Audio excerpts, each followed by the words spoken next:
திமுக ஆட்சியில் ஊழலை தவிர வேறு எதுவும் நடக்கவில்லை என மத்திய அமைச்சரும் தமிழ்நாடு பாஜக தேர்தல் பொறுப்பாளருமான பியூஷ் கோயல் தெரிவித்துள்ளார்.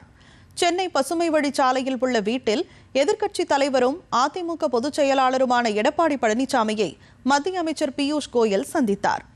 அப்போது மத்திய அமைச்சர் பியூஷ் கோயல் தமிழக பாஜக தலைவர் நயினார் நாகேந்திரன், வானதி சீனிவாசன் உள்ளிட்டோருக்கு எடப்பாடி பழனிசாமி காலை உணவு விருந்து அளித்தார்.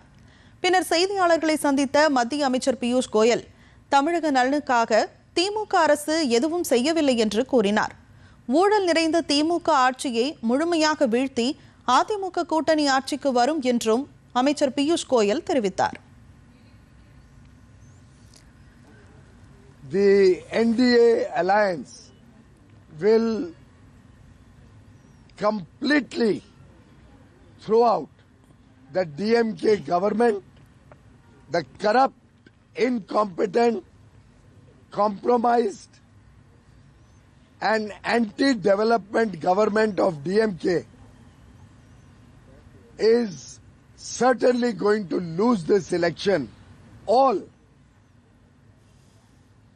have realized that other than family rule and corruption, the DMK government has done nothing for the welfare and prosperity of Tamil Nadu.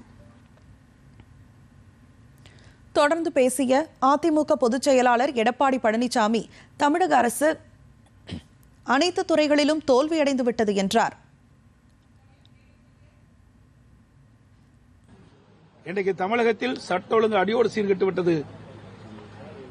இன்றைக்கு சிறுமிகளுக்கு பொதுமக்களுக்கு பெண்களுக்கும் பாதுகாப்பு இல்லாத ஒரு சூழ்நிலை. இந்த அரசாங்கம் எல்லா துறைகளிலும் தோல்வியை கண்டுவிட்டது.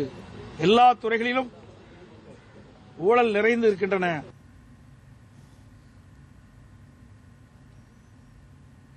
முன்னதாக நேற்று அமைச்சர் பியூஷ் கோயல், அமமுக பொதுச் செயலாளர் டிடிவி தினகரன், பாமக தலைவர் அன்புமணி ராமதாஸ், ஐஜேகே தலைவர் பாரிவேந்தர் உள்ளிட்ட கூட்டணி கட்சி தலைவர்களை சந்தித்தது குறிப்பிடத்தக்கது.